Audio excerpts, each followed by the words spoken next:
Assalamualaikum warahmatullahi wabarakatuh. Alhamdulillah, asyhadu an la ilaha illallah wa asyhadu anna Muhammadan abduhu wa rasuluh, amma ba'du. Allahumma shalli ala sayyidina Muhammadin wa ala alihi wa ashabihi ajmain. Saudara-saudaraku yang dirahmati Allah Subhanahu wa taala, alhamdulillah pada kesempatan ini saya ingin berbagi ilmu kepada Anda yang senantiasa mencintai Al-Quran. Pada kesempatan ini saya akan memberikan pelajaran ilmu tajwid mulai dari surat Al-Fatihah. Jadi Anda yang ingin mempelajari ilmu tajwid, mari kita bersama-sama untuk mempelajarinya. Mudah-mudahan berbagi ilmu ini menjadikan sebuah amal kebaikan bagi kita semua. Pada kesempatan ini saya akan memberikan pelajaran ilmu tajwid ini mulai dari surat Al-Fatihah. Kita akan bahas satu persatu. Kalau kita mempelajari ilmu tajwid tidak hanya dengan teori saja, tapi kita mempelajarinya langsung dengan prakteknya. Jadi mulai dari surat Al-Fatihah, setelah surat Al-Fatihah tamat, insya Allah kesananya kita akan mudah mempelajari ilmu tajwid. Jadi satu ayat kita bahas tajwidnya, kemudian kita pelajari, kemudian kita praktekkan. Dan nanti Anda akan mendapatkan PR dari saya sendiri untuk mencari tajwidnya yang ada di dalam ayat tersebut. Nah, pada kali ini saya akan memberikan pelajaran langsung satu ayat. Nanti dari satu ayat kita bahas tajwidnya, kemudian kita praktikkan di dalam pelaksanaan membaca Al-Quran. Nah, langsung saja saya sudah membuka surat Al-Fatihah, dan insya Allah ini adalah pelajaran part 1. Jadi di video kali ini berurutan, insya Allah mulai dari ayat 1 kita bahas tajwidnya, kemudian nanti Anda jangan melewatkan video-video selanjutnya untuk pelajaran ilmu tajwid ini. Sebelumnya saya mohon maaf apabila pada penyampaian ini ada kekurangan atau ada kekeliruan, mohon dikoreksi, kemudian dikomentar di kolom komentarnya, dan saya mohon izin kepada guru-guru saya untuk menyampaikan dan berbagi ilmu ini kepada saudara-saudaraku yang lain. Lanjut kepada permasalahan yang akan kita bahas, yakni kita mulai belajar ilmu tajwid ini di surat Al-Fatihah. Bagi Anda yang sudah siap mengikutinya, silahkan Anda buka langsung Al-Qur'annya atau mushafnya yang sedang ada di rumah. Silahkan dibuka mushafnya. Nah, kalau kita lihat di video-video sahabat atau video-video guru-guru kami atau yang mendahului memberikan pelajaran ilmu tajwid, itu kebanyakan langsung di teori ilmu tajwidnya itu sendiri. Tapi kalau saya ini ingin membahas sedikit demi sedikit, kita terapkan ilmu tajwidnya di dalam aplikasi surat atau ayat ini. Jadi diaplikasikan atau dipraktekkan ilmu tajwidnya. Jangan sampai teorinya bisa, tapi ketika mempraktekkan kita tidak mengetahui dan membacanya banyak yang keliru atau kurang benar. Sebelum saya menyampaikan atau melanjutkan mempelajari ilmu tajwid ini, saya mengajak dulu kepada sahabat-sahabatku, kenapa kita wajib mempelajari ilmu tajwid? Karena ilmu tajwid ini adalah perintah Allah Subhanahu wa taala. Dalam surat Al-Muzammil diterangkan, warattilil Qur'ana tartila. Jadi bacalah Al-Quran ini dengan tartil, dengan baik, dengan sesuai dengan ilmu-ilmu yang dipelajarinya. Di antaranya adalah tartil di sini, yaitu membacanya harus benar sesuai dengan ilmu tajwid. Nanti di lain kali saya akan sampaikan bagaimana bacaan tahsinnya. Kebetulan saya tidak menyampaikan secara global tahsinnya, kita akan membahas satu persatu ilmu tajwidnya. Itu yang menjadi dasar saya ingin berbagi kepada Anda sekalian. untuk sama-sama mempelajari ilmu tajwid ini. Langsung kepada surat Al-Fatihah bagi saudara-saudaraku yang sudah membuka Al-Qur'annya. Kita langsung membahas surat Al-Fatihah. Mulai dari ayat 1, yakni Bismillahirrahmanirrahim. Nah, apa saja yang ada di dalam kalimat Bismillahirrahmanirrahim? Kalau Anda nanti, saya yakin setelah Anda mempelajari atau mengikuti pelajaran ini bersama saya, insya Allah saya jamin, bukan 100%, tapi ilmu ini semua kepunyaan Allah Subhanahu wa Ta'ala. Tapi ini adalah pengalaman saya kepada murid-murid yang telah mempelajari ilmu tajwid dengan cepat. Maka setelah membaca atau mengikuti pelajaran saya di surat Al-Fatihah ini, ke surat-surat yang lainnya itu tinggal melanjutkan dan tinggal mencari bagian-bagian yang ada di dalam ilmu tajwid itu sendiri. Langsung kepada ayat pertama, yakni surat Al-Fatihah kalimat Bismillahi. Nah, Anda pun juga saya akan bawa untuk pengertian dari apa yang kita pelajari. Ya, mulai dari Bismillahi. Nah, Bismillahi ini ada apa sih di dalam ilmu tajwid ini? Nah, di Bismillah ini ada yang namanya di sini alif lam. Nah, di sini ada lafaz Allah. Ini ada lafaz Allah. Lafaz Allah. Di sini adalah alif lam jalalah. Alif lam jalalah. Nah, khusus alif lam jalalah di sini adalah alif lam yang khusus untuk lafaz Allah. Nah, jadi di lafaz Allah ini, misalkan kalimat Allah atau Allahumma, ya, lillahi. Nah, di sini lillahi ini lafaz Allah. Di sini saya akan bawa Anda ke pengertiannya. Nah, di sini ada yang disebut, saya langsung saja, di sini ada alif lam jalalah. Kita lihat di dalam ilmu tajwid, ya. Yang pertama adalah hukum alif lam jalalah atau lam jalalah, al jalalah, ya. Nah, saya akan bawa pengertiannya biar Anda jelas. Kemudian yang tidak mempunyai catatan juga, insya Allah bisa melihat langsung di pelajaran kali ini. Hukum hamzah wasol. Nah, di sini alif lam jalalah adalah tajwid yang berlaku untuk membaca lafal Allah. Sering juga disebut lam jalalah atau al jalalah. Ciri-ciri alif lam jalalah pada mushaf standar Indonesia seperti kita ditandai dengan alif kecil di atas tasdid pada huruf lam itu sendiri, ya. Sekali lagi, ciri alif lam jalalah pada mushaf standar adalah ditandai dengan alif lam alif di atas tasdidnya. Kalau kita mushaf di Indonesia pasti semuanya seperti itu, ya. Nah, bagaimana hukumnya? Hukum membacanya adalah 2 harokat. Namun apabila berhenti atau wakaf boleh dibaca 2, 4 atau 6 harokat. Nah, pada mushaf Timur Tengah umumnya di atas tasdid di harokatan patah biasa miring.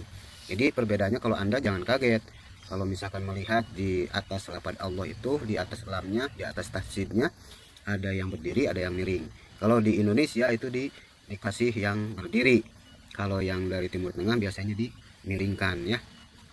Jadi lafaz tadi, kembali lagi, hukum alif lam jalalah ini adalah khusus di lafaz Allah. Cirinya ada ini. Lihat, di atas tasdid ini adalah di atas lamnya berdiri. Kalau di Quran Indonesia, kalau di Quran Timur Tengah di atas lam ini adalah dimiringkan. Apa yang menjadi permasalahannya? Yang menjadi permasalahannya di sini, ya. Nah, di sini yang menjadi permasalahannya adalah lafaz Allah itu akan berbunyi beda apabila bagaimana. Nah, langsung ke sini, lihat ke surat ini.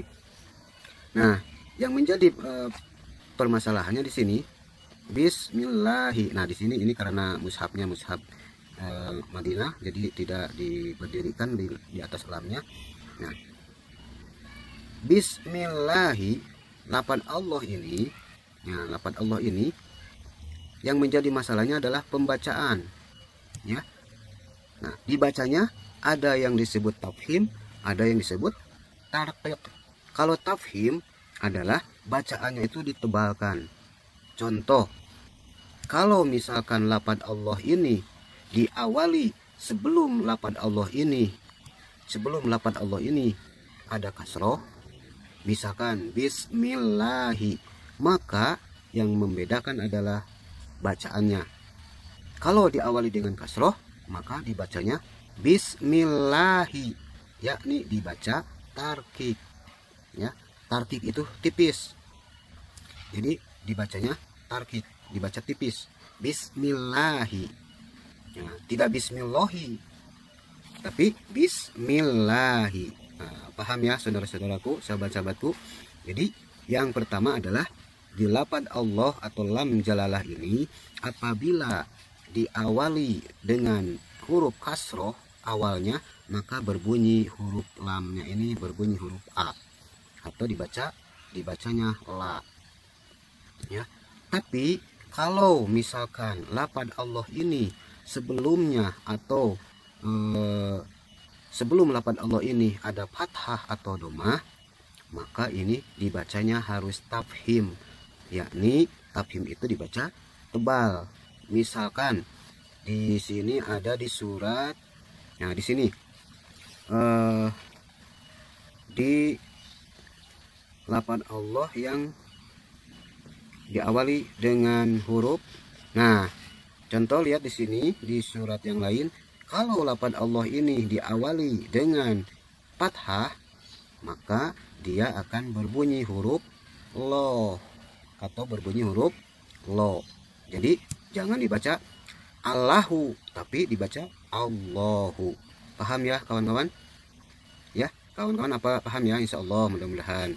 Jadi kalau lafaz Allah ini diawali dengan huruf kasroh, maka dibaca tarqiq, ya, dibaca tarqiq atau tipis, ya. Jadi dibacanya tarqiq.